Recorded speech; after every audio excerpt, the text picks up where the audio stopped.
Welcome. My name is Forrest Longman, and I am the president of City Club. The mission of City Club is to inform, connect, and engage our community to strengthen the civic health of our region. We emphasize civil conversations and listening to others. We begin by acknowledging with humility that the land where we are today is the territory of the people of the Salish Sea. Their presence is imbued in the waterways, shorelines, valleys, and mountains of the traditional homelands of the Coast Salish people, and it has been that way since time immemorial. As always, I'd like to thank all our volunteers who make our programs possible. I'd also like to thank KMRE radio board member Robert Clark, who is producing today's program, and BTV10, who will be broadcasting it for their viewers. I'd also like to thank our sponsors for their support. They are Bruce and Claudia Dyson, the Opportunity Council, Baron Smith Doggart, attorneys at law, Lummi Commercial Company, Danny Neal of the Moliat Group, Colshan CPAs, Pacific Continental Realty, Unity Care Northwest, Village Books, Western Washington University, Whatcom Community College, and the Whatcom Community Foundation. For our next City Club meeting in May, the program is titled, Can Ukraine Survive the Russian Invasion? A Diplomat's Perspective. Former ambassador and career diplomat John Koenig will share his views on the subject, drawing on 30 years of foreign service experience, including time as political advisor to the NATO Joint Forces Command and as the deputy permanent representative to the US mission at NATO. Finally, I'd like to turn things over to Chris Roselli. Chris is the Director of Community Relations at Western and is a member of the City Club Program Committee. He'll introduce our speakers today and moderate the program. Chris? Thank you so much, Forrest. Welcome, everyone. My name is Chris Roselli. I'm the Director of Community Relations with Western Washington University. I'm excited to have the opportunity to moderate today's City Club. And before we get started, I would first like to thank County Executive Sidhu and Mayor Fleetwood for giving your time today. And of course, not just for today's program, but for serving our community as leaders. As we all know, being a civic leader, although rewarding, can also be very thankless and time-consuming work as well. So I want to thank you. Now, there will be some opportunity to talk about these unprecedented past 2 years, but our audience will notice that the questions we will ask really are about looking forward and seeking answers from our leaders about their plans for the remainder of their terms. We have 9 questions that we will ask the mayor and the county executive, which we have provided in advance, so they could talk with their teams and come up with valuable answers in the limited time that we have. And after we complete the questions, we will have time for our audience to provide questions of their own. Well, then let's get started. The first question that we have for the both of you is that you have both been dealt some historic challenges these past 2 years. And looking back, what one achievement are you most proud of? And conversely, what would be your top do-over if you could? I think that I thought about this, and what something come to my mind is the CARES Act dollars. When we got in 2020, there was so much uncertainty, and thank God that federal government did come up with money. We didn't know what to do, and we were able to create a coalition to pool our money.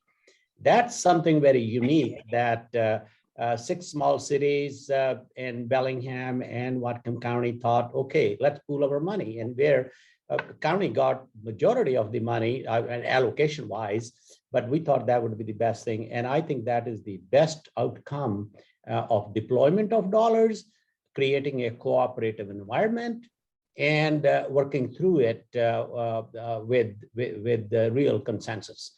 I think that is something I really like that, yeah.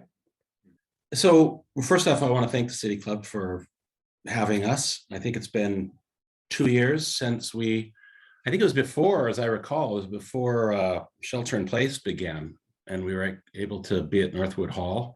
Yeah. I miss those days. I hope that in the future, there'll be another location that's found. In fact, I'd be interested in knowing if there are any plans as it relates to that for the future, the next Northwood Hall. Also, just a brief comment regarding Executive Sidhu, Satpal. He and I are very fortunate that we have been able to have a really good working relationship, a warm working relationship through really challenging times. And I I value it enormously. We've been very fortunate. There's lots of challenges that come up between the city and the county. There's just, it's too dynamic a reality not to have issues come up periodically. And we're fortunate that we're able to work through things in a good and respectful way. So Satpal, here's to you. And I look forward to continued good relationships between us. I think same goes for you too, Mayor. It's real pleasure, really. It's really pleasure that when you have somebody at the city government who stands beside you and tell you the truth and say it on your face. And I think that has made us work together because we have been very honest to each other. That's right. Yep, absolutely. I also need to say, I'm at home today and not down at the office where I'd hoped to be because I'm ill. And I thought I would just convey to people that I contracted COVID and I'm isolating. I got symptoms. When I first started to get a scratchy throat on Sunday, and I tested that night and I was negative, and I tested again on council day, Monday. We had a council meeting and I tested during the afternoon when we were in meetings on Zoom, and I got to experience the little red line. So I went out and got the PCR and confirmed it. And I'm on the mend. Yesterday was really a bad day. I had fever and just felt terrible, but I'm on the mend. We followed COVID exposure notifications and all the protocols. I'm just isolating in place and getting better. But I mention that simply by way, if I sound clogged up and plugged and whatnot, I hope everyone gives me a little bit of latitude. The things that I suppose the thing that was looking back, what was the question? Greatest success during this last couple of years of challenge. I suppose it would be just the experience. First off, I support what Satpal said. That was a big deal. We came together at a critical time and used CARES Act and were able to sign out a whole bunch of contracts. It was one of the best parts of my job for a brief period, is signing off the contracts to various private companies in town that needed the money. And we heard anecdotes later from lots of people saying that it was meaningful and it made a difference. So that was important. But fundamentally, through everything, from the sort of emergence of the specter of COVID approaching to shelter in place and the emergency response, the very quick increase in unemployment that happened. Everything was uncertain economically. And then, of course, the protests and the marches and the racial justice movement that happened over that summer. It was just one thing after another. Homelessness, on and on. And through it all, the response from the city, the 1,000 people or so that work and deliver essential public services on a regular basis, was just really amazing. Everybody was challenged and affected, and that's not just for the city, that's all of us. But it was really impressive watching everyone's response coming together during the emergency, working closely with Executive Sidhu and his team and standing up the emergency response. It was impressive, and I'm proud of everybody. Thank you. We're going to shift over to a topic about crime and criminal justice reform. So speaking of criminal justice, what are your top goals related to policing in our community, especially given a seemingly sharp increase in property crime and as Bellingham welcomes a new police chief? Want me to start with that one, Satpal? Please. So we've all read the news and we've all experienced either personally or learned about things on social media about the increase in property crimes. There's been a huge increase in retail theft, huge increase in car prowl, and it's been deeply concerning. And of course, it's come at precisely the time that through a variety of factors, we've had a decrease in staffing, the silver tsunami, as we have referred to it, the great resignation. There was some effect from the vaccination mandates, which I know was controversial in some circles. So it's all contributed, it's all compounded. Mhm. First off, I'm confident that we're going to work through it. And we at the city are actively working on a variety of responses. The most important thing, of course, is going to be staffing back up. And we have a new police chief that was announced to the community, I guess last week. Yeah, that's very exciting. Rebecca Mertzig, coming from Stanwood. She's a longtime Snohomish County Sheriff Deputy. She's currently the Stanwood contract police chief, but she's going to be coming up and starting on June 1st. I think that's going to be really important, diving in with her leadership. So staffing's a big one. Creative ways to increase our police force. We've tried to be very responsive and reactive to concerns that have been expressed in our community. Everyone knows that it's been a really hard time with downtown, but not just downtown. We've heard reports from companies and businesses all over the place that have had challenges with crime. We've recently, just this week, in fact, instituted and put up online an ambassador program. We're going to have individuals that are trained to walk the streets during the daytime, and they're trained in information to give out to people. They're going to be linked up with our police department. Our hope, of course, is that it's going to increase morale amongst businesses and people that attend downtown. We've invested in security downtown. We've done a variety of things that are seeking to be responsive, and I'm confident that over time it's going to pay dividends and things are going to get better. Yeah, I just wanted to add that for everybody who's listening, this is not a Bellingham problem. This is our problem. It is our total community problem, including all of Whatcom County. And whatever Mayor said, I agree with that. And in addition to that, my top goal is that by end of this year, we would like to get an approval for the new jail. It's a long drawn process. It's been a process in the works for like 13, 14 years. And we are going through, we have a committee of about 21 people, public, who are going through this process of needs assessment, as well as where it should be, how big it should be, what it should be like. I think that's the most important thing, is treatment over incarceration. With that in mind, my top goal right now is that see through that process, so that then we can come back to our constituents throughout the county for their approval of our plans. In addition to that, we do have shortages on deputies also, but our range is very wide. And I was at Candle just a couple of weeks ago, and those folks are also feeling that out in the Northeast County, they are feeling that they need more police presence and increase in crime. We are working together. That's another thing. Like I said, it's not only Bellingham problem. I think Sheriff and Bellingham BPD are working together to see how we can help each other and take care of this problem. Thank you. Can I just add on one thing, Chris? Certainly.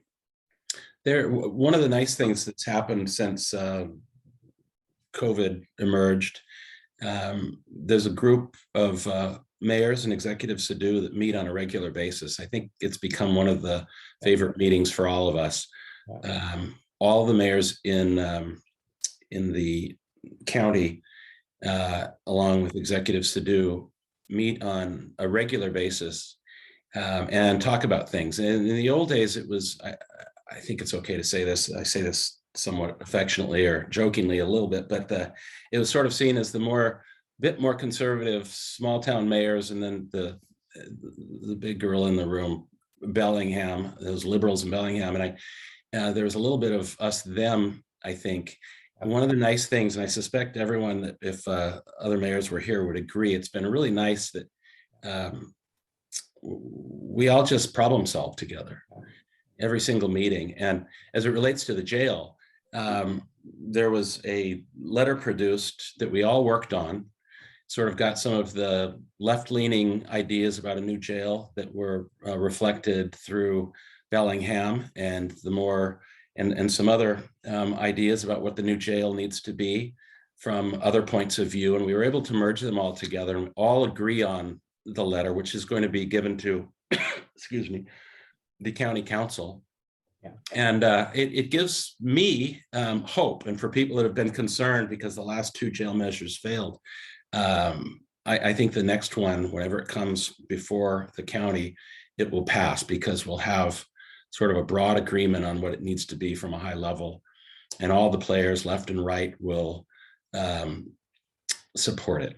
So I'm confident we'll finally, at long last, get a new jail. Thank you so much. Sliding our topic over to climate change. Seth and Satpal, our last flood, as you know, was historic. It was devastating. Could you please provide us with an update? Where do things stand at the moment? How is our community faring? Yeah, thank you. And yeah, truly, in the history of Whatcom County since 1854 or something, that this is the biggest flood, natural disaster. There may be bigger floods than this, but our population was very little. Like Sumas had 500 people. So, and they were all on high grounds. And now what has happened is we suffered $150 million of total losses in whole county. But we were able to quickly work with the governor's office and our federal contingent. And Senator Cantwell was here, mayor was here, they toured. And we got the declaration of federal disaster first week of January, which we expected will be mid-February to late February, how long that process is. But we were able to shortcut that. The whole contingent from our region wrote a combined letter to President Biden to declare Whatcom County and surrounding counties as disaster. So what that did, opened up the FEMA dollars and SBA dollars. They came, opened up offices here. We have 1,900 structures have been damaged, and 1,500 Sumas. 70% of homes in Sumas have been damaged, and Everson is more like 50-50. Nooksack is less, and Ferndale and Linden few. But we have been able to, the money has already been distributed to most of these people. Some people are in the process.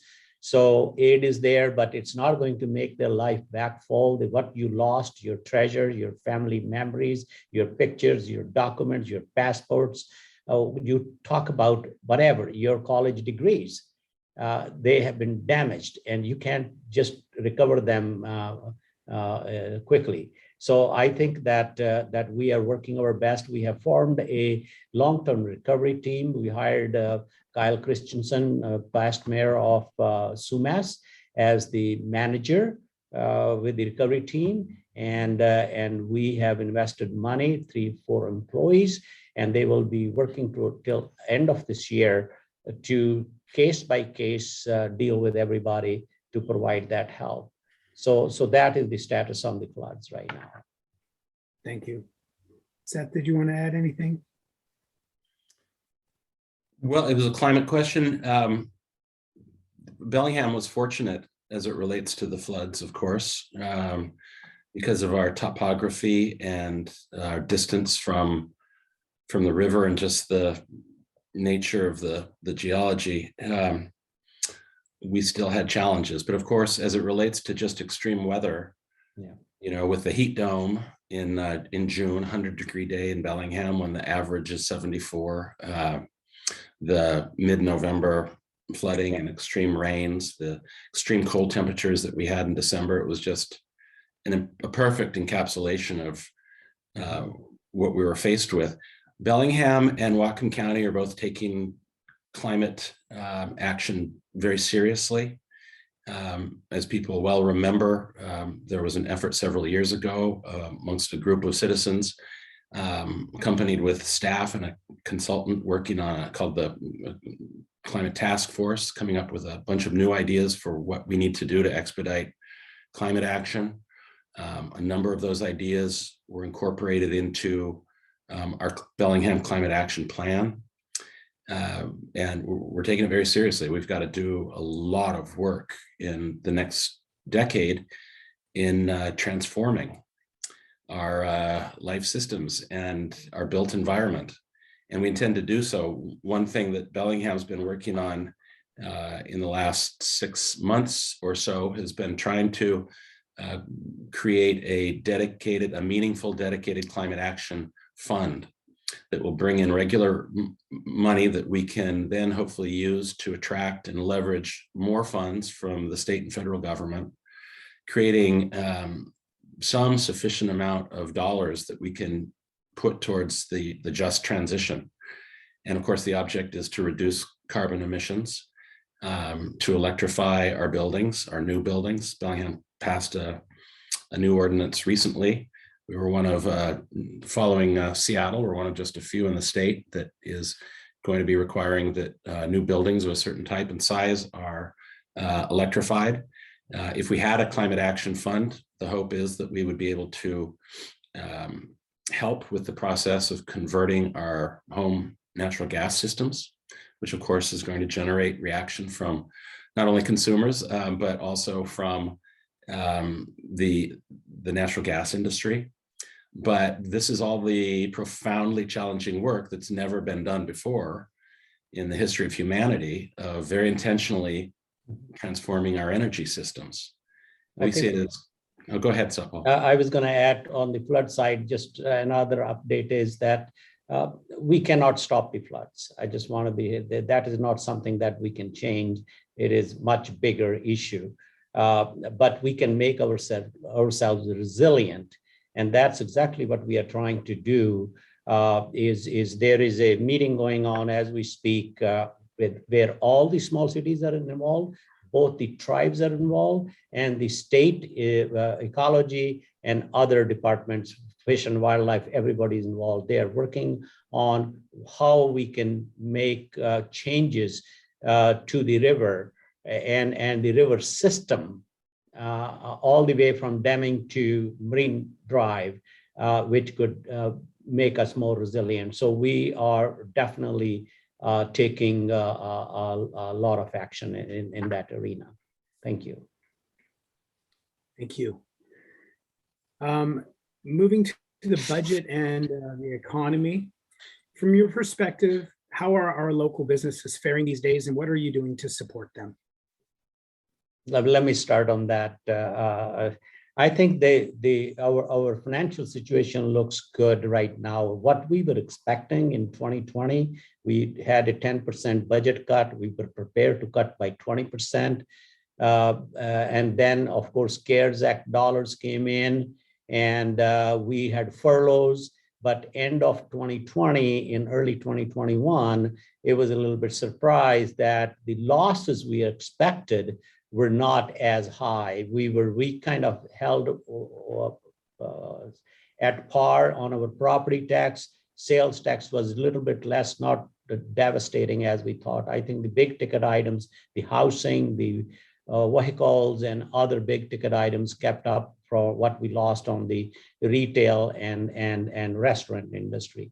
Now, end of 2021 is a little bit surprise to everybody that we have more than or comparable to 2019 taxes. And we have received $44.5 million for the American Rescue Plan for the county. So our finances are looking better. But at the same time, we are making huge investments, and we are coordinating all the American Rescue Plan money. The city is investing and the county is investing. We are working with each other. We are not in silos. So we have joined together to work on the childcare and child and family. We putting 25% of the total ARPA money from the county side into that. The other 25% we are putting into low-income housing, homelessness, and all other actions we can take. And then, of course, there are other infrastructure issues and taking care of the government needs as well as COVID needs. So I think right now looks good. And you had a question in addition to that was, what will happen when this money dries out? And I think that is a bigger question. We may be good for this current biennium budget we are trying to build, but as the economy does, I think it's very hard to predict if something like 2008 or happen or economy tanks. It will be very, very difficult times. So we are very cautious about it, just because we have money, just go spend it. And we have till 2024 to spend ARPA money. So we are very cautious, and council is very cautious to make investments a little bit at a time. So I'll stop there. And a follow-up for you, Satpal. One of the questions also was, how are the local businesses faring? So I think that if we look at the county, I think agriculture, they had the losses with the heat wave, heat dome, and of course this floods. But agriculture, they are doing fairly okay. And other businesses, large business, our refineries have been doing well. Of course, Alcoa, we try to revive it. I don't think it's going to happen. But rest of these kind of businesses are doing well. And the small businesses are recovering. I think that some of the businesses have been closed forever for good, but at the same time, many new businesses are coming up and starting out. So, and Canadian border is opening. I think that will help our small business and retail sector. I think that is going to be a big factor, and that may take a few months to do. So I am very hopeful that the businesses which have survived, they will do well. Thank you. Yeah. Seth. I support what Satpal said as it relates to CARES Act dollars that was referenced. That was very helpful to the business community. Our B&O taxes are healthy. There was so much uncertainty back in 2020. We didn't know what was going to happen. And of course, people in local government, I think we were all somewhat surprised when at the end of that year and into 2021, we learned that our sales tax numbers were exceeding expectations and norms. Property taxes have been good. B&O taxes, we lost businesses, but I think the record reflects that we actually had a net increase in people applying for new business licenses. Utility taxes have been good. So you have to be careful about saying the economy is good, because those sectors who had a bad time are going to react and say not so fast. But overall, we are healthy. We're still, as we go into the next biennial budget process at the city, we're being very cautious because in the financial world, there's lots of talk about the prospect of a slowdown next year. So we've tried to convey that sense of restraint to council as they begin the process with us in building a new 2-year budget. Let's not get too excited and put on too many add-ons. Let's be a little bit conservative in how we approach that, so that should the difficult day come, we'll be ready.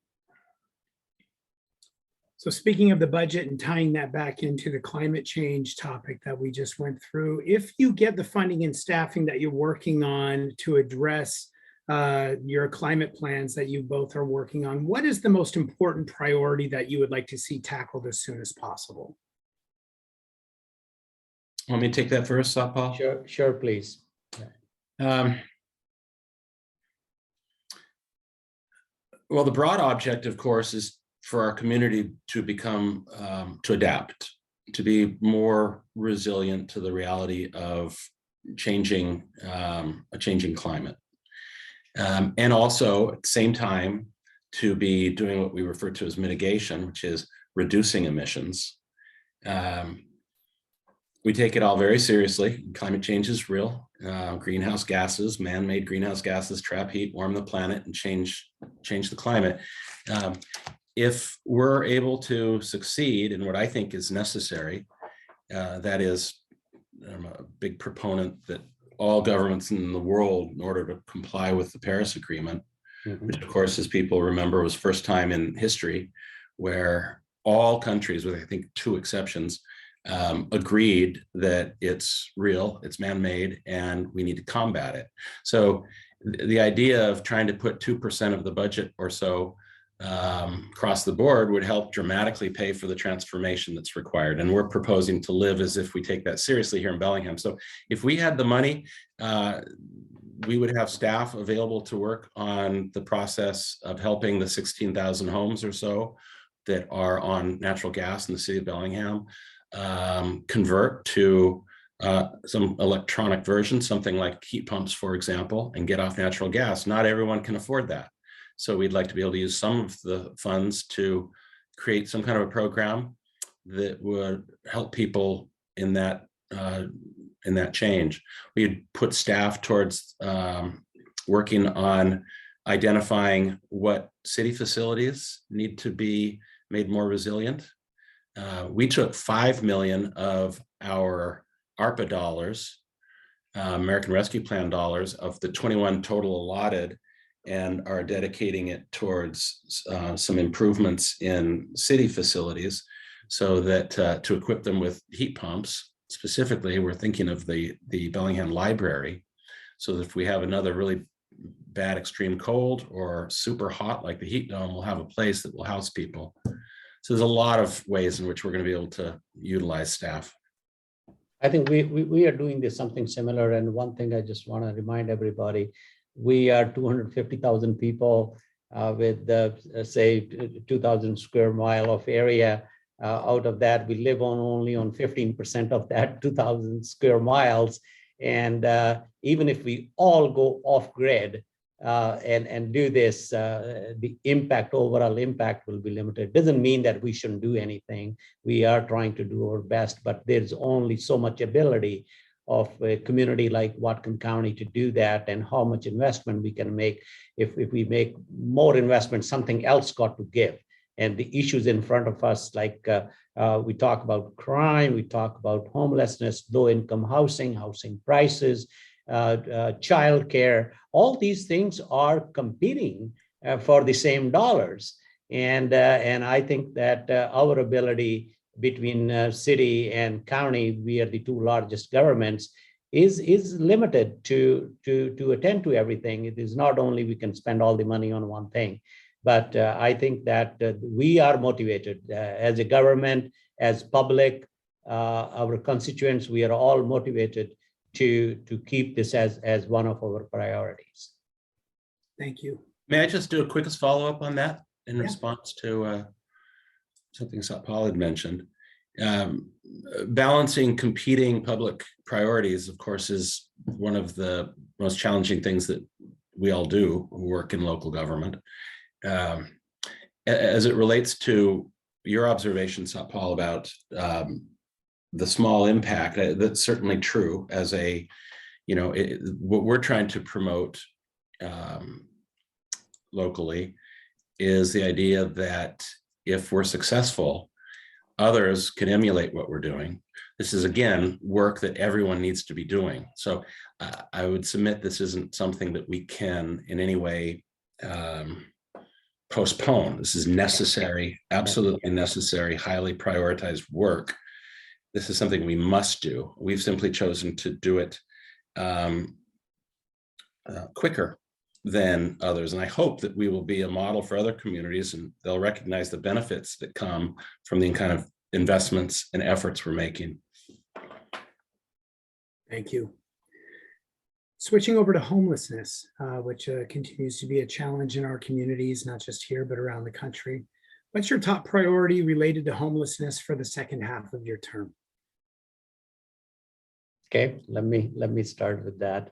I think that I just I would say we want to keep doing what we have been doing for the last 2 years, even in spite of COVID, in spite of other difficulties happening. I think our community has achieved quite a bit.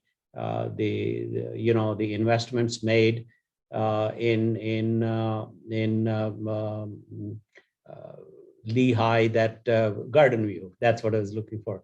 Garden View Tiny Home Center, as well as the Swift Haven.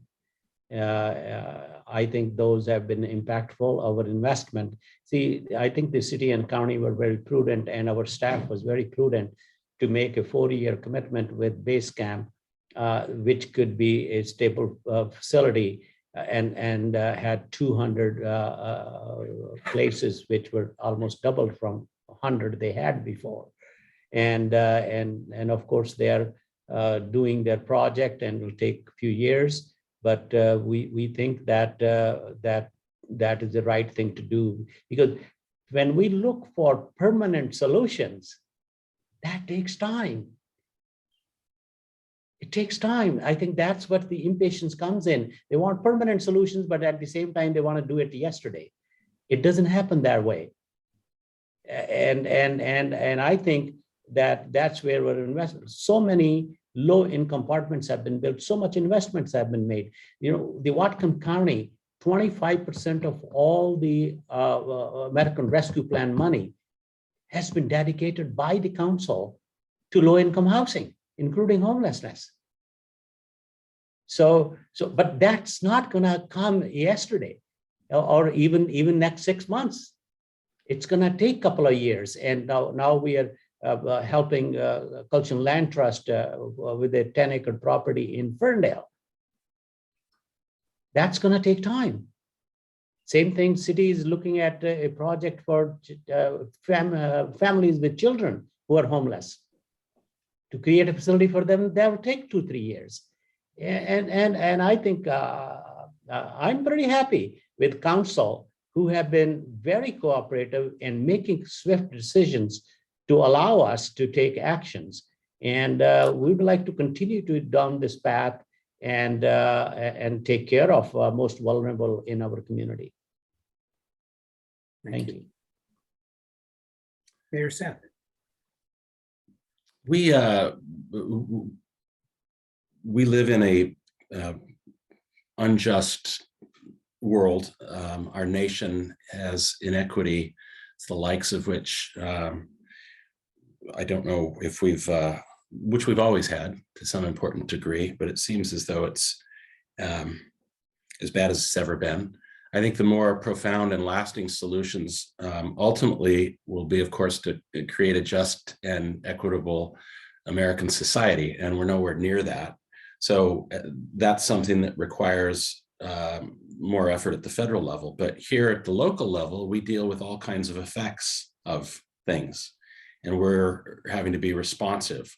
I don't think we can fundamentally solve root causation to all of the problems that we have, but we can be seen as doing the most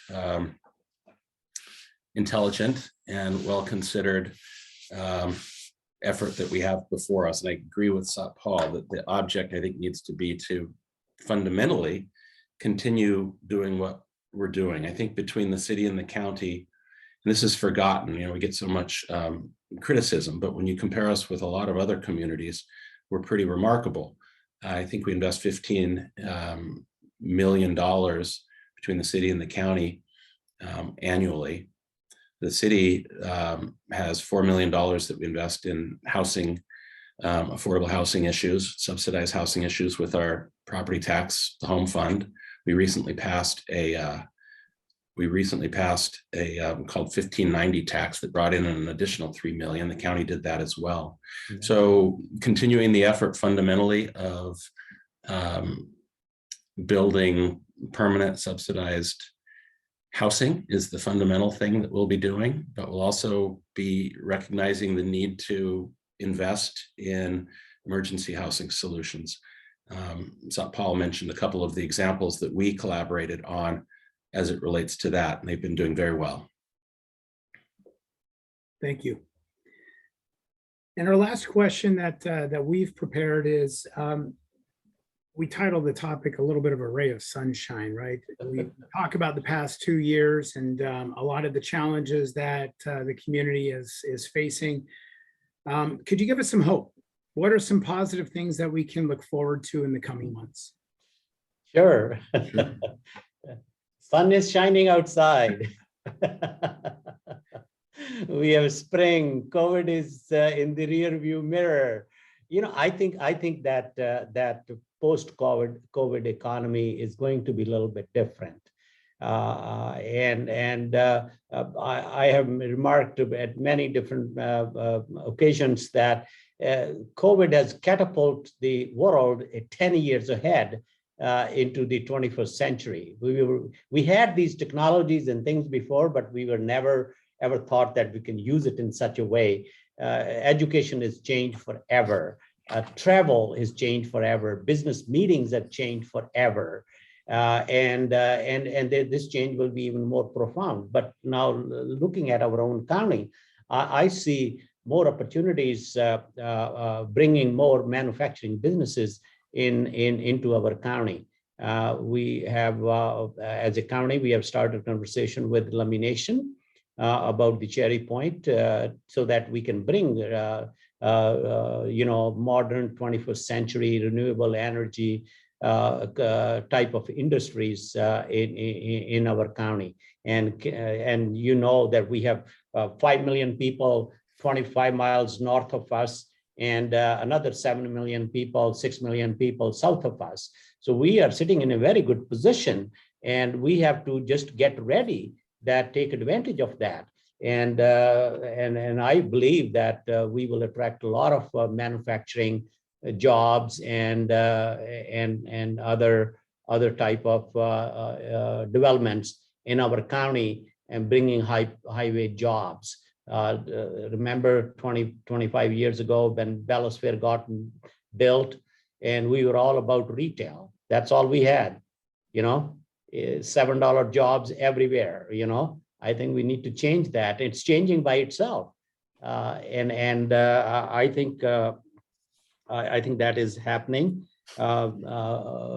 BP invested $270 million in last 3 years for the green diesel.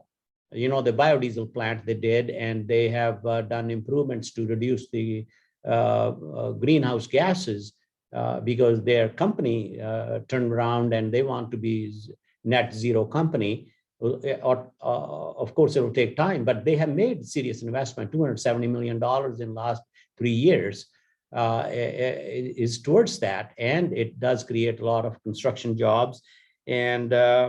And I think the other thing I just want to say that may not directly related to economy, but it's a ray of hope, is if we can lower our rhetoric of extreme left and extreme right, we will do fine. I think we all have to take that responsibility that this fight is not helping anybody. Just the solution that if the other 50% leave our country, we'll be happy people. That's not a solution for America. We have to learn to live with everybody, and more people do that, more we will reach our goals. Otherwise, we won't achieve what we are capable of. So that's my ray of hope. Thank you, Satpal. Mayor Fleetwood. Well, I share that hope. Paul's quite correct. Just in the nearest term, I think sunshine and greater immunity is going to have a big impact on people's morale. We thought at the beginning of the pandemic that maybe it was going to last. Well, I'm embarrassed to go back and think about all the hopeful moments we had and how long it was all going to go, but thought maybe we'd have one COVID winter, and then we had a second COVID winter, and each one posed its enormous challenges. And I always held out hope for spring and summer. And I've observed that there are on weekend days downtown, there's lots of people out. It's just nice to see. So I'm certainly seeing it. There's lots of, we hear lots of the challenges going on in Bellingham. and lots of the difficulties, and they're all real. But it's also the case that we continue to live in a community where in our annual surveys, 95, 96% of the people that respond point out that they love living in Bellingham. This is a just remarkable place that we live. And I've pointed out before, all of the entire legal framework, whether you like it or not, in the United States permits people the right to live. It's one of the privileges of citizenship in the United States. You can move to any other state you want. And all the laws against exclusionary zoning, all the growth management laws that require that you accommodate ever growing populations, that's going to continue. And the challenge for us in Bellingham is going to be ensuring that we create the future cities that we need, sustainable and equitable cities. I call it progressive city building. And that's, I think, the greatest hope before all of us, is that we get to plan how we're going to be in the future and ensure that we're living the right way and building the right systems. And it could be a really, really exciting next decade here in Bellingham. And the Bellingham downtown is going to get better. Thank you, Mayor. County Executive Satpal, Mayor Fleetwood, thank you so much for your time. We have received a lot of questions from our viewers. And so I will end here and hand it over to Christine Perkins, who is facilitating our community's questions. Thank you again. Great. Thank you, Chris. And yes, we do have a lot of questions. I'm just going to start in the order that they were received and cycle through. And the first one is for Executive Sidhu. Is the Gateway Pacific Terminal truly gone, or could a change in leadership at the federal, congressional level, or even the president in 2024 reverse the decision of the Army Corps of Engineers? They can reverse that decision, but the county council has the decision that there will be no more pier on the Cherry Point. The only 3 piers are in our comprehensive plan. Until that changes, I don't think that nothing can happen. The Gateway Pacific is dependent on having an extra pier. So that's what I believe would be the most important thing. Got it. Okay. For Mayor Fleetwood, there's an impression that the Bellingham Police Department does not have an easy process for dealing with trespassers on private property, and perhaps the Sheriff's Department has an easier form to fill out and a clearer process. Is there a way for our city to follow in those footsteps so that we're more in line with the county or with the RCWs for dealing with trespassers? Well, the simple and short answer is that's something I would want to talk to our leadership at the police department about. I've not heard that particular question before. I'm glad it was asked, and I will contact our acting police chief, Flo Simon, who's on the job till June 1st, as I said, and ask if there's a way we can do better as it relates to that. Great, thank you. Here's one for both of you, a little farther afield. Do you support the recent acquisition of Twitter by Elon Musk?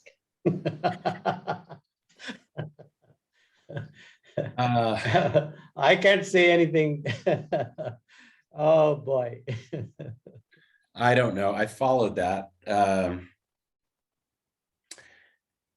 I have to be honest. I'm fascinated by Elon Musk. He does a lot of amazing stuff that I appreciate. I think one of the solutions to our climate predicament is going to be coming up with technologies that consumers want to buy, that are technologies that actually help us out. So the fact that he's doing all these amazing things causes me to around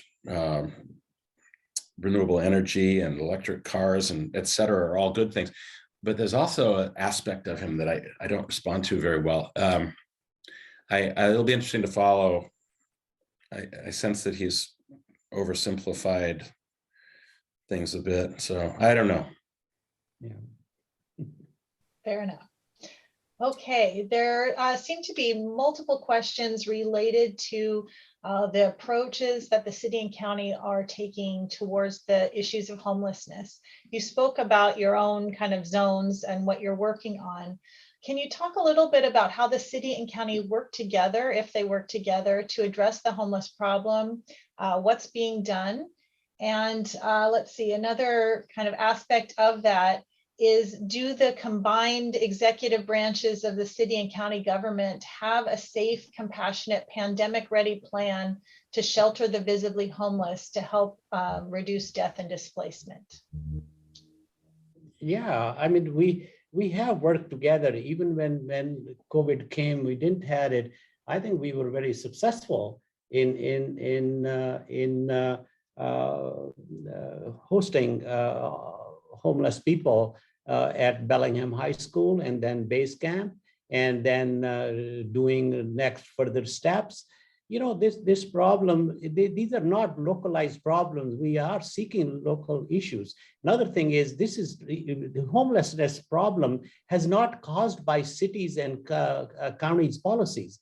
I think this is a fallacy. You know, it may not sit right with some people, but this is not because of homelessness is there because of city and county policies. And we can just have a magic wand and make it disappear. This is something, is a nationwide problem. It took last 40, 50 years to cause this where we are today. And we expect that it should go away in 40 days. We must have our measured expectations. And like I said, with all the priorities, we have invested, like Mayor said, millions and millions of dollars every year are going with the American Rescue Plan.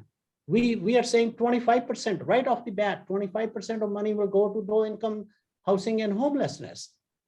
I think that we are trying our best, and we are listening to public. We are listening to the needs. And we are trying to respond accordingly. That, you know, that we talk about this, that we had a severe weather shelter. And sorry, there were only 40 people who showed up. And people were telling me, Satpal, you need space for 200 people. Sometimes, you know, it's hard to swallow truth. Just making up numbers and throwing it out there and everything is easy. Is what that city and county has not done. What we have done, that there are not 8,000 people who have a house. Nobody talks about them.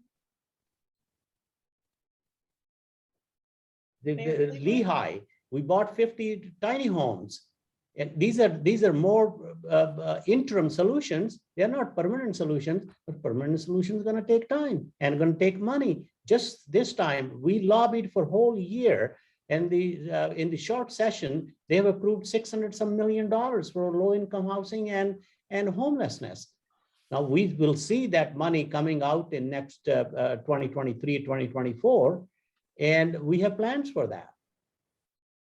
So this is going to take time. I know that we don't. I can tell you about myself that no one day goes by without thinking about creative solutions for this. That's all I have to say. Thank you. Yeah, this is, as our community well knows, this has been a profoundly challenging topic in Bellingham and in cities throughout the West. I've heard it's been more prominent in the West than other places, but I could be wrong about that. We're trying to use the limited resources that we have, which are considerable, but they're still limited, in the best way that we can. I think that as it relates to extreme weather shelter, I think we can be better prepared for that. I don't think the question was about extreme weather events, but we've sort of engaged in them in an ad hoc fashion in the last 2 years, I would submit. And I think that that both staff at the city and the county acknowledge that we could be a bit better prepared for those next year. So we made it through. We opened up a warming center at the library in December when it was 12 degrees out. And we partnered with the county, we organized together, and they had an overnight facility, 12 hours at the city during the day and 12 hours at night for the county. We agreed that we would reconvene in the spring right now and try to better prepare. So we've got meetings coming up that relate to that. Christine, what was the second part of the question? It was. I'm trying to get my thread because there's several on homelessness that I'm losing. I think is there an actual plan for those emergency situations? Who will shelter folks in an emergency for the currently visibly homeless, and where will it be? You know, that I would submit that on the continuum of housing, and there's been, I think most people involved at the local level would agree that the primary object has been creating permanent affordable housing, the housing first principle. What came out of the activism at Camp 210 that happened a year and a half ago, I think, was a recognition that we needed to, on that spectrum, put some greater amount into the emergency homeless response. One thing that happened during that time that I observed, at least, was that in my sort of profoundly crash course in the housing issues. Of course, I'm familiar with it before, but then as mayor during that time, it was an intense crash course for me. Was that the notion of tents is inhumane, and there was broad agreement that seemed to come about rather quickly that we need to offer tiny house facilities. So I see Marcus B has been on, and I've seen some of the questions come up, and I give him credit for being an empathetic voice for those people. I think the criticism that we get is that we're not doing enough. We need to get every single person. And that's the part that's so challenging. Both the process of preparing a tiny house encampment like Garden View takes a lot of money. Finding operators to run it on an annual basis costs a lot of money. It's extremely expensive. And you hear a lot of the critics of putting too much money in the emergency shelter part, saying that every penny you put into that is money taken away from the primary cause, which should be permanent subsidized affordable housing. So we're trying to take those and get those right as well as we can. And those discussions will continue. There was a proposed action plan that was blessed here locally that I would submit does sort of constitute the plan for the county and the city to go forward with how we spend these monies. So to that degree, we have a plan. I recognize that it doesn't have enough for emergency shelter in the view of some people. So we'll have to continue working on that. Yeah. Christine, if I may, I just want to remind everybody that Mayor Kelly, Linville, she gathered money, she got a group of people, everything. She went in every neighborhood in Bellingham, and they refused. I think it's easy to come and say, blame this, blame that, and all this. The community did not come together to have a homeless shelter in their community. We don't have the ability to just say, dictate that, okay, this is the place we're gonna just go build a shelter here. And the stars align only in certain times and certain places. When there's money, there's willingness, there's a plan and this thing. And when those things fail, it takes years to get back that thing together. Of course, we came into 2020, both myself and Mayor, and we promised that we will do something. And then the COVID came in. And then the Camp 210 was a chaos. It was not a protest. It was not that they were trying to ask the government to do something. It was disruption. Didn't do any good for anybody.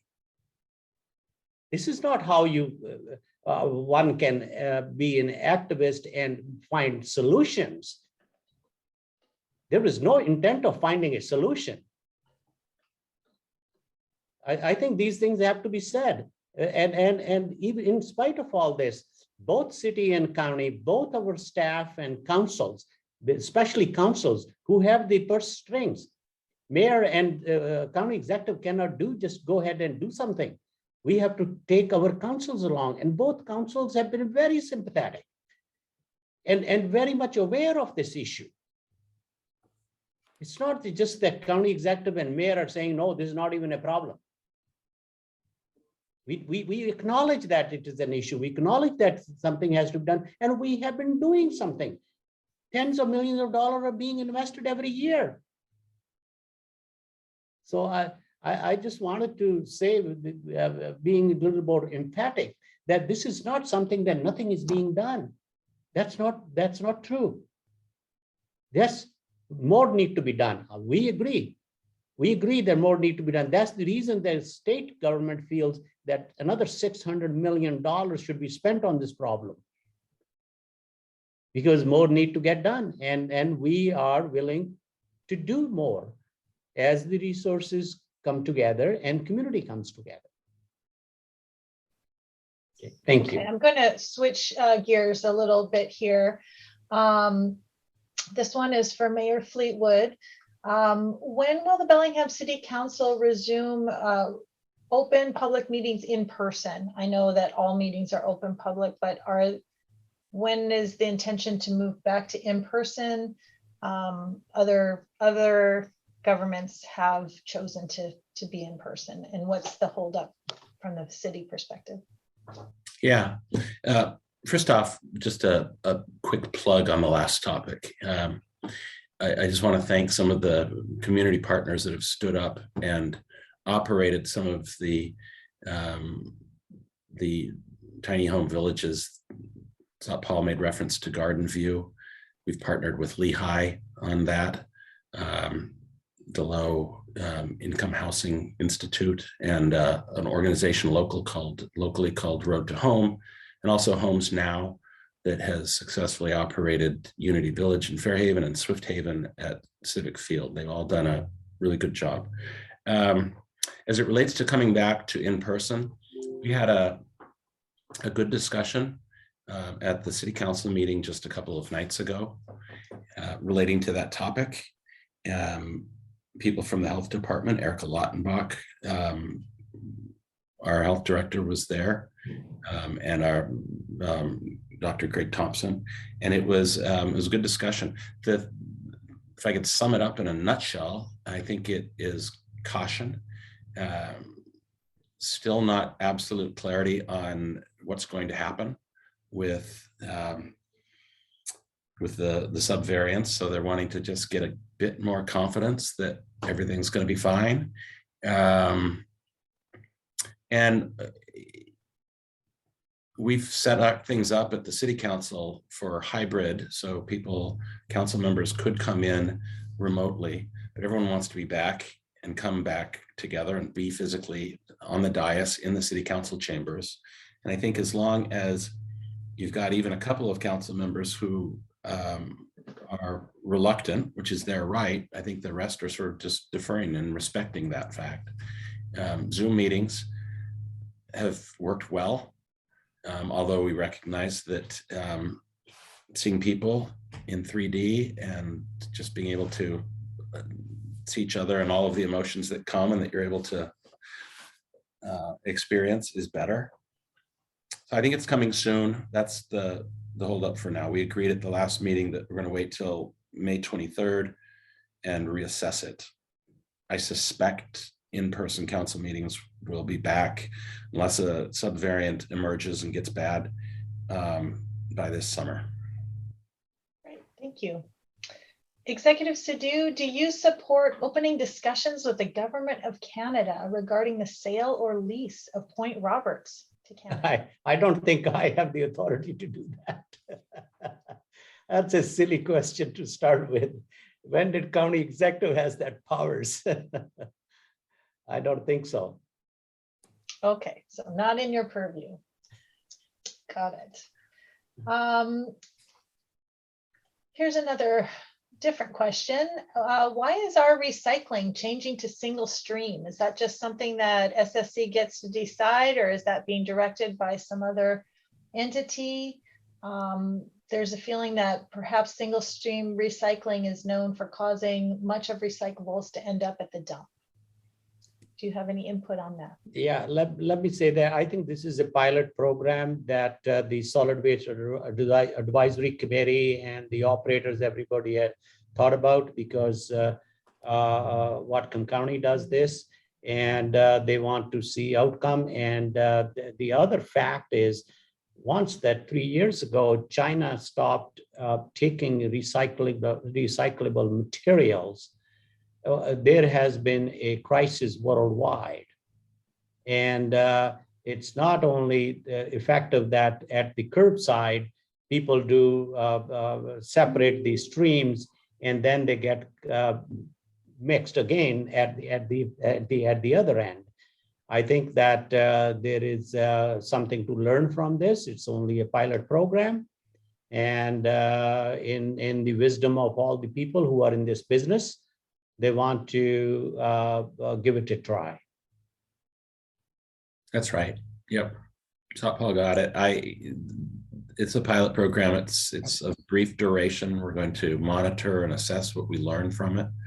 In Bellingham, we're trying single stream in the Edgemore neighborhood. Mm-hmm. And we're going to determine what should happen after assessing it. Okay. Great. Both of you talked about this a little, about working to improve the infrastructure for electrifying our energy systems. There's a perception that perhaps our infrastructure is less than sufficient, and there's concern about brownouts, such as those that happen in California or elsewhere. Can you explain what steps will be taken to ensure that that infrastructure really is in place for us as we move more towards electrification? Well, let me, with my little engineering background, I have not really researched this question, but I know that we are being supplied by a private company called Puget Sound Energy. They supply electricity to our homes, to our institutions, everywhere. They own the whole network. Public Utility District has a small piece to the industrial customers only. And it is on them that what their system is, how much investments they are making.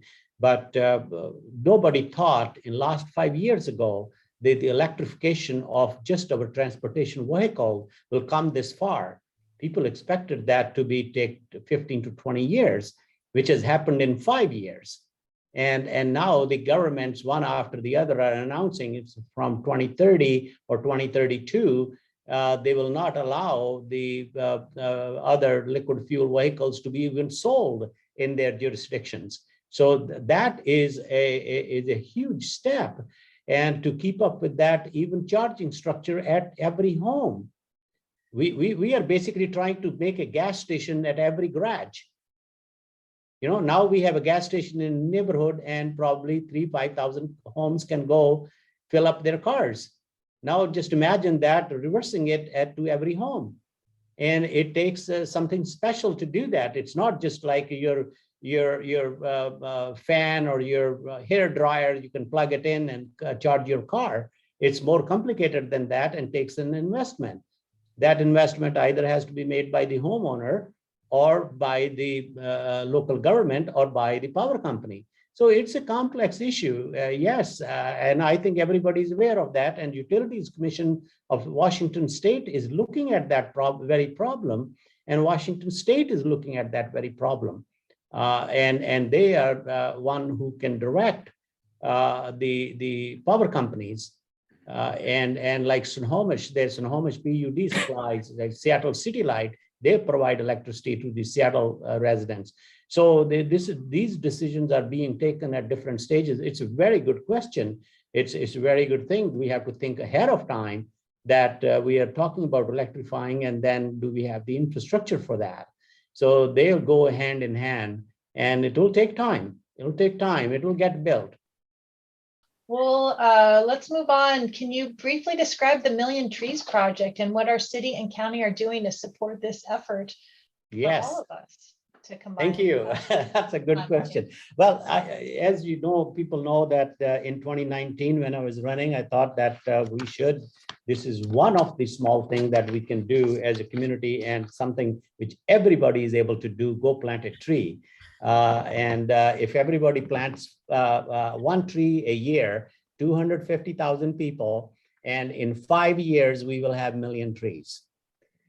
So we started with that. I didn't want to do it from the government, and I talked to several people, community people who were motivated and willing to do this work, and they got together. They went ahead and made a nonprofit organization.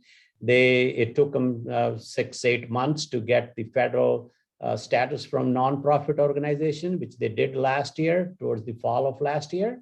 And now they are in full operation. They are working with several different organizations, county parks, city parks, private organizations,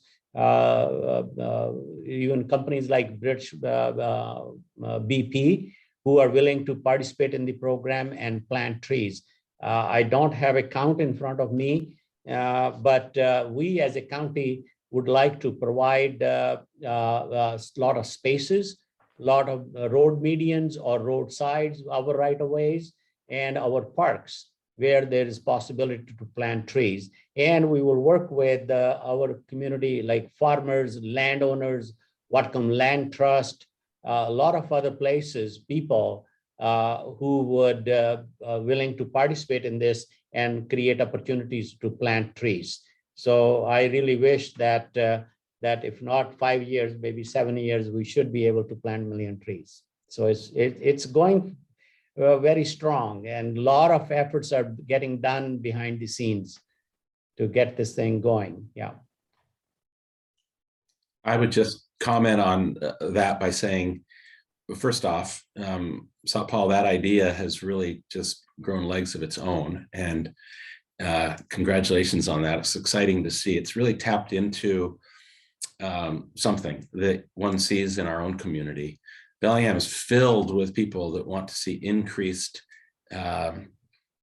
tree plantings all over. And we've currently got an urban forestry plan that we're working on actively that's going to identify what we presently have and what we need to do to protect it and what we need to do to enhance it.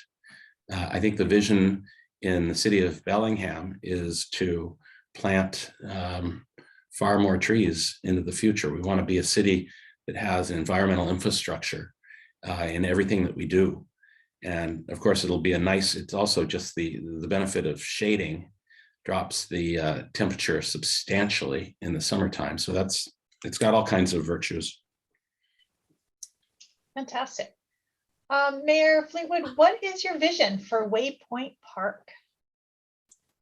My vision for Waypoint Park. Well, first observation, of course, is that Waypoint Park is built. So that's one where there was a vision and it was implemented. What I hope for that area generally is that we've got the most sort of inspired plan that we can for what happens on the waterfront generally. I'm glad that 10 years ago we finally passed all of the various agreements that allowed the waterfront to begin. We've seen an enormous explosion. I give credit to the Port of Bellingham for putting online a whole series of what I guess are technically interim uses that have sprung up around trackside where Culture Brewery is, and a number of other ancillary businesses that are growing out of that, the pump tracks, et cetera. So that's exciting. But the hope for the public portion of that, and the city has obligations relating to creation of more trails and parks down there, that they'll just continue to be really attractive amenities that the most people can use. That area is just going to only get better and more exciting as the years pass. Great. It seems like that's been really something positive during the pandemic, to see some opportunities to gather outdoors, and great to see people out there. That also makes me think of all of the changes that have come up regarding outdoor seating for restaurants and such in the downtown corridor and throughout Whatcom County. Honestly, there's great places in Blaine and others with great outdoor seating. Is that something that both of your governments intend to continue to support even after the pandemic is over, or will we kind of revert back to what we were doing before? I perceive that a majority of people value all of those parklets and streeteries, all those things that we did very intentionally at the height of COVID to help the businesses survive downtown. When they couldn't go inside, the idea was we could use some of the public right-of-way on our downtown streets and allow them to expand so that they could have social distancing and maintain capacity so their businesses could survive. And then, of course, there were other rounds of federal stimulus that we were able to put towards what was known in the first COVID winter as winterization, helping people with heat lamps and things of that sort, and building overhead structures and whatnot. And now they've sort of become, seemingly at least, too soon to say permanent, but very much part of our landscape. So there are critics of them, though. Not everyone likes them. If you're disaffected by them and you have a business that has a reduction in parking, then that's a problem, clearly. I think that's going to be an emerging conversation. I anticipate that we're going to have the streeteries and the parklets and all those things that we've put online throughout this summer. I can imagine that as a general proposition, they're here to stay. And in the future, I think that we'll see an increase in whether it's seasonal or permanent, that I can imagine that there some streets downtown might be permanently closed so that we can have that lively street scene and promote businesses and walking and all the above. Great. Okay. In our conversations about homelessness and various solutions, I don't believe I've heard anyone mention the need for residential, medically supervised mental health care in homeless facilities. Is that a part of either of your plans? Yes, let me add to that discussion a little bit here. You know that the community in Whatcom County, and with the help from other things, we have $13.5 million and Deacon House of Hope in that the Crisis Stabilization Center. I think that's a huge achievement in this array of services needed for mentally or behavioral health services or drug rehabilitation. But the limitation with that 32 beds is that they are very short-term stay. Week or 10 days or something like that.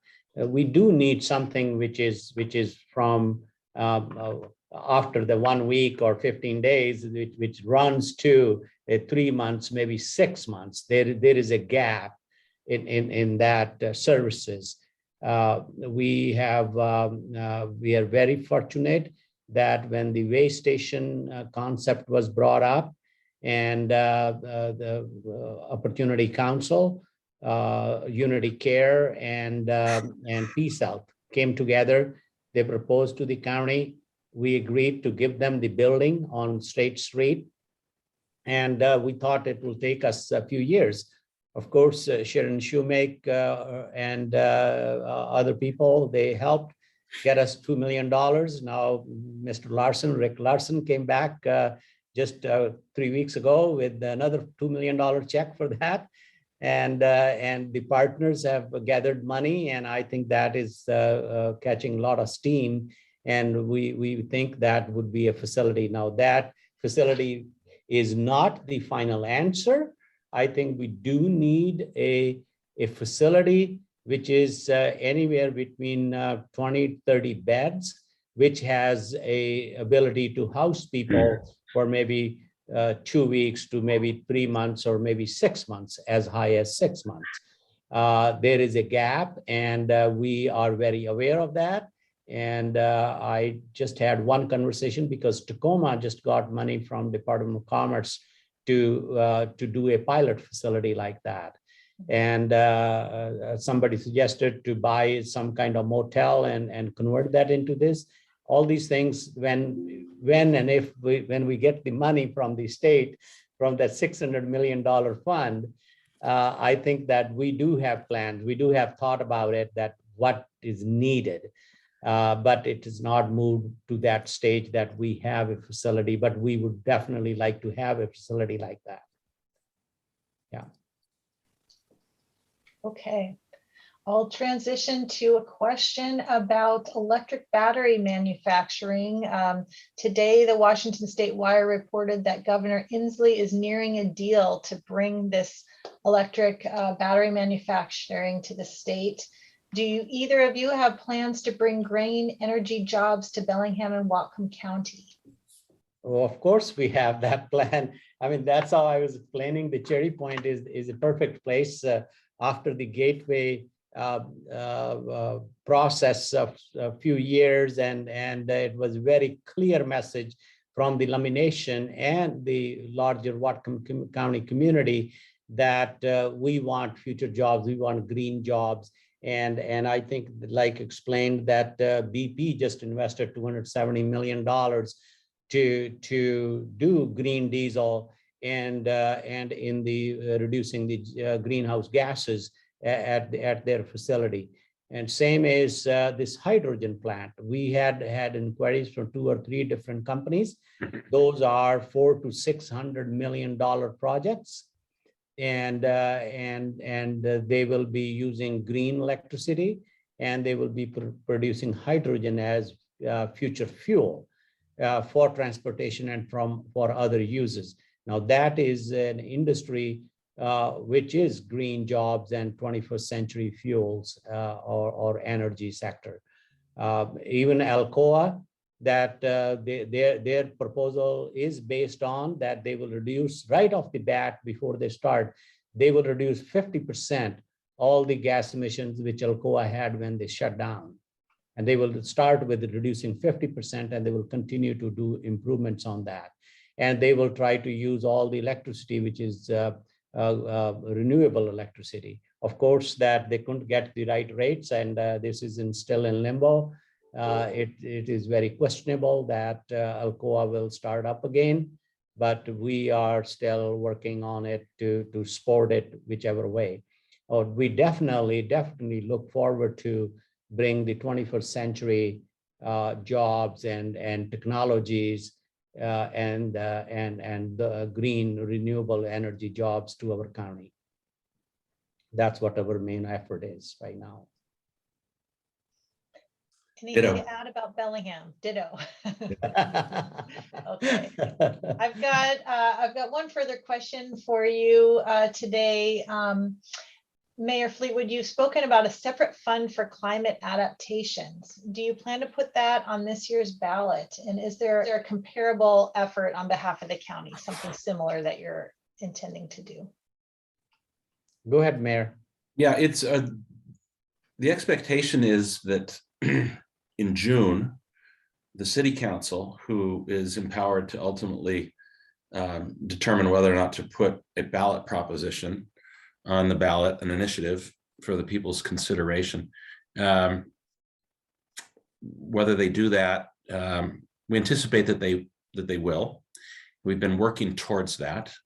There's broad agreement that we need a meaningful, dedicated climate action fund to help accelerate our climate action ambitions in our community. The question of precisely what mechanism that is still very much being considered. We anticipate in the remainder of time between now and early June, those final decisions will be made. But the resolution that determines what the ballot proposition is, what kind of funding mechanism it's going to be, how much, what we hope it will generate, will be made by the council.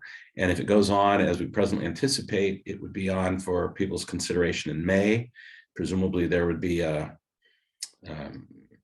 campaign through the summer and the fall to support it, if that's the wish of the people. Well, as far as county is concerned, we have so many other priorities right now. We have a $53 million Lummi Island ferry, and we have reached only, I think, around $15 million so far. So there is a gap to be done, and we are expecting a federal grant. And I think that there will be a probably $10 to $15 million gap, which we have to fill it locally.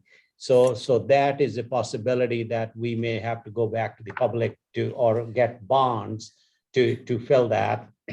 Of course, we have plans to build at Northwest Annex. The council has already approved detailed engineering plans and everything. So we are working on that. That will be a $20+ million building to replace that. And we will house the public works also at the Planning and Development Services. That's another project. And of course, we just talked about new public safety facility, which is modern, which has all the services for behavioral health, drug addiction, technical education, all kinds of stuff that community has been asking, treatment over incarceration. Now, incorporating all those things does add to the cost. So that is another bigger issue, which we have stakeholder advisory committee working on it. And if all these things work out, that would be another priority next year. And that project is not a small project. It's last time in 2017, when the ballot was presented and rejected, the estimate was over $100 million. So you can imagine that the priorities in front of the county council to make prioritize which one comes first. But it doesn't mean that we are not committed to climate resiliency or climate things, and especially on the flood side and river side and the water negotiations going on, which are also part of the climate action. And we may get several tens of millions of dollars if we are able to come up with then a resolution on the adjudication and water resources and fish habitat and water for everybody. So that is also a project which will actually contribute to the resiliency, climate resiliency as well. So it'll be a different way of doing it. But this is not that it is not important for us, but right now our priorities are so many in front of it. So we may not be doing anything about climate ballot measure this year. There are a lot of competing priorities for sure. We have covered a lot of ground today, and unfortunately we are out of time. So I just want to really thank both Executive Sidhu and Mayor Fleetwood for joining us here today and speaking with us here at City Club. Thank you all for your interesting questions and for your candor. I hope, Mayor Fleetwood, you feel better shortly. I'm grateful, Mayor, that you still made it even when you're not feeling good. I really appreciate it's better when both of us are together. You're very welcome. Yes. Thank you. Thank you. Thank you. Thank you, everybody. Thank you both. We're really pleased that you're working on all of our behalf for the county and the city. Thanks so much. All right. Take care. Bye-bye. Bye.